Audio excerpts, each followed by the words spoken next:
So one thing in my friend's email was saying that somebody had told him that if he is intolerant against the other people's intolerance, things will work out well. But if he is tolerant of their intolerance, then things won't work out well. Okay? In other words, you know, with his fear and anxiety, this whole thing he's made up in his mind about the Muslims, if he is intolerant of their view and fights, he didn't, it was very interesting, it wasn't clear in his email whether he was separating out that view or the people who hold the view. It seemed to be, you know, if he was intolerant of the people holding, who he thinks are holding a view, and acts against those people, then it will work out well. Okay? So there's many elements in this kind of thing that are completely wrong. First of all, when we need to separate the people and the view that we think they hold. But even before we do that, we have to look at this whole thing of generalizing and making everybody who has a certain characteristic into a huge group and then being biased against them. Okay? So this kind of prejudice that is going on in his mind, and I think he realizes this, he says, you know, he's a Buddhist, he wants to think differently, of putting all the Muslims together and, you know, they're all kind of going to shatter our democracy and, you know, create Sharia law and whatever the mind is going on. This whole thing of putting all people who hold a certain religious faith in a box and imputing traits to them, this is something that is so dangerous and so vile, you know. So when we see it in our own minds, we really have to do something about it, because this is the whole thing that lay behind the Holocaust. It's the whole thing that lay behind what went on, the genocide in Rwanda. It's the whole thing that lays behind so many racial and ethnic problems, is when, you know, people just divide into a group, hold on to that identity, impute characteristics and views on the other, and then hate them. Okay? And so, you know, we all have this tendency, we learn very early as children to put things that look alike in a certain box. You know, even when we're in kindergarten, anything that has 3 sides we put together here, they have some similarities. Anything that has 4 sides goes over here. We learn to categorize. It's a very useful skill, to, you know, just in ordinary daily life, okay? But to do this, and to do this kind of thing, sometimes, you know, okay, women go in one bathroom, men go in another bathroom, you know, there's reasons for categories. But the thing that doesn't work is when we impute meanings on those categories that they don't have, okay?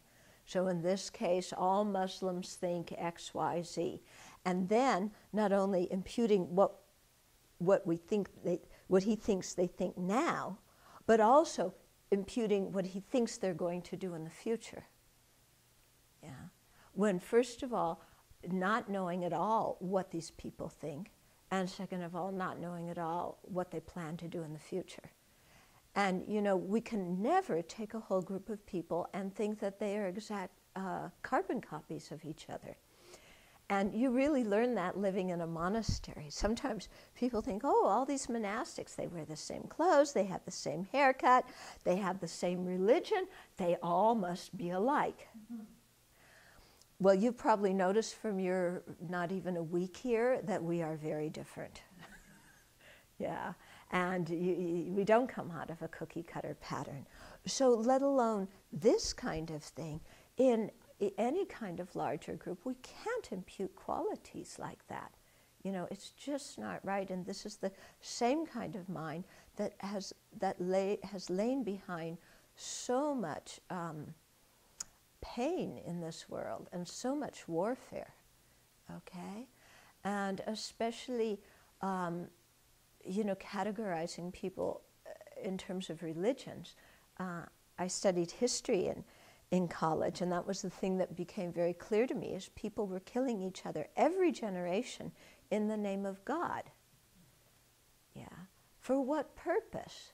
It's very clear that those people don't even understand their own religion that they're claiming to defend. So if people are looking at Muslims and saying, oh, they're all thinking this way and they're going to do like this, then actually the people who are imputing that on the Muslims are doing the exact same thing they're accusing the Muslims of doing, which is, developing a group, having a group identity and imputing false views on them. Okay? So it's not a thing.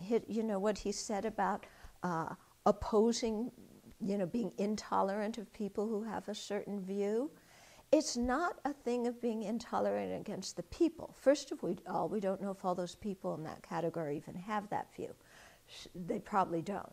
Second of all, the intolerance should be against any kind of view that puts people in categories and wants to harm them because of that category.